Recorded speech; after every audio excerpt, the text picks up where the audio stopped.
काही जांभळाची तर याला ना पैशाचं झाड म्हणतात.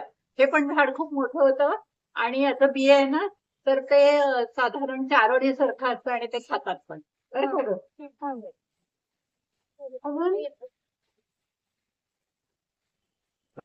आंब्याचा बाठा.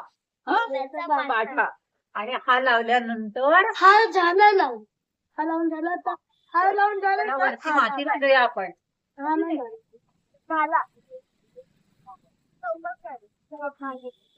याच्यात पण आपण जांभळाचं अजून एक झाड लावूया.